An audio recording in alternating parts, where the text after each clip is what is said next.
पूज्य विजय शास्त्री जी महाराज, श्री श्रवणदास जी महाराज, श्रद्धेय विद्वत वर्ग, श्री राघवेंद्र चरण अनुरागी भद्र पुरुषों, मातृशक्ति माताओं एवं जगदम्बा स्वरूप गार्गी, मैत्रेयी, सावित्री, सुलोचना, उर्मिला एवं अनुसुईया के रूप में मेरी ही निज बहनों,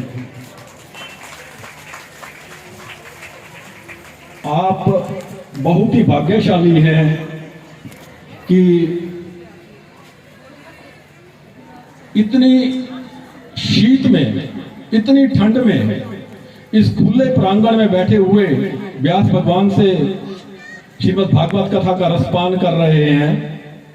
वस्तुतः ये दिन ऐसे दिन होते हैं जिस समय लोग कल्बों में, महफिलों में नववर्ष का शुभागमन मना रहे होते हैं, और आप कितने भाग्यशाली हैं कि आप मदिरा पान न करके आप कथा पान कर रहे हैं।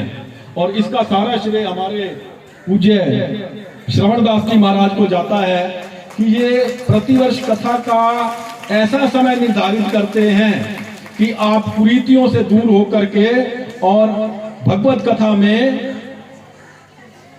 आकर के अपने जीवन को भगवत भक्ति की ओर ले जाएं। और मुझे बड़ी प्रसन्नता होती है कि इस बार हमारे श्रवणदास जी महाराज ने इस कथा का परम पावन हेतु रखा, विश्व कल्याण, विश्व शांति और मानव कल्याण। कितना परम पावन हेतु रखा है। विश्व शांति के लिए कथा हो रही है, मानव कल्याण के लिए कथा हो रही है। किसी अपने स्वार्थ के लिए श्रवणदास जी महाराज कथा नहीं करवा रहे हैं। मैं अभी यहां तो नहीं आ पाता हूं, लेकिन फेसबुक पर कथा का दर्शन करता रहता हूं। सायंकाल रात्रि में जब समय मिलता है तो मैं फेसबुक पर कथा देखता रहता हूं।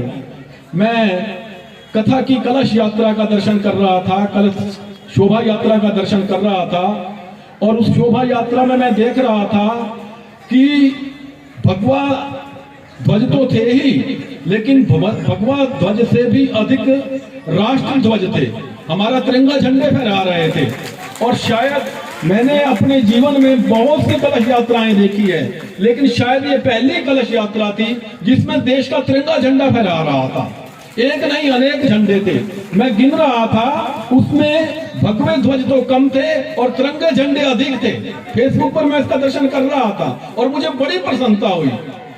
विगत वर्ष भी हमारे श्रवणदास जी महाराज ने इधर लाल किले का प्रतीक प्रस्थापित किया था और इस ओर राम मंदिर का प्रतीक प्रस्थापित किया था। यानी राष्ट्र भक्ति और राम भक्ति का समन्वय करके जो कथा हमारे श्रवणदास जी महाराज करवा रहे हैं, ये धन्यवाद के नहीं, ये साधुवाद के पात्र हैं। हाँ, जय हो। वाह, इस बार भी राष्ट्रध्वज फहरा रहा है। और मुझे इस स्थान पर आकर के बहुत प्रसन्नता होती है। विगत वर्ष भी श्रवणदास जी महाराज ने मुझे आपका दर्शन करने का, आपको वंदन करने का, आपका चरण स्पर्श करने का सौभाग्य प्रदान किया था। कथाओं में तो हम जाते ही रहते हैं, श्रोताओं को देखते ही रहते हैं, लेकिन आप जैसे प्रपन्न श्रोताओं का दर्शन करके बहुत प्रसन्नता होती है। अभी मैं देख रहा था कि हमारी बहनें चाय के झूठे पात्र एकत्रित कर रही थी। ये कितनी बड़ी सेवा है। अभी मैं कथा से ही आ रहा हूं और फिर मुझे कथा में जाना है। हमारे पश्चिम बिहार में इस समय कथा चल रही है अग्रसेन भवन में। वहां आप जाकर के देखेंगे कि जैसे शादी में खान पान होता है, ऐसा खान पान चल रहा है। और जैसे बड़े बड़े कैटरर होते हैं, वहां कैटरर लगाए गए हैं, कोई काम को हाथ लगा के राजी नहीं है। और यहाँ मेरी जवान जवान बहनें झूठे पात्र एकत्रित कर रहे हैं। आज का जो युवा वर्ग है वो फेसबुक पर, ट्विटर पर और इंस्टाग्राम पर लगा रहता है, लेकिन यहाँ के युवाओं को मैं देख रहा हूँ, मुझे इतनी प्रसन्नता हो रही है कि सब सेवा में लगे हुए हैं। छोटे छोटे जवान बच्चे सेवा कार्य कर रहे हैं। तो ऐसे श्रवणदास जी महाराज और ऐसे भागवत भक्तों का दर्शन करके मुझे बहुत ही प्रसन्नता हो रही है। मैं दिल की गहराइयों से आपको धन्यवाद नहीं, आपको साधुवाद देता हूँ। मैं दिल से कह रहा हूँ, यदि किसी व्यक्ति को कहा जाए कि आपको 1000 रुपया प्रतिदिन दिया जाएगा और आप खुले में इस ठंडी में 6-7 घंटे बैठिए, कोई भी तैयार नहीं होगा।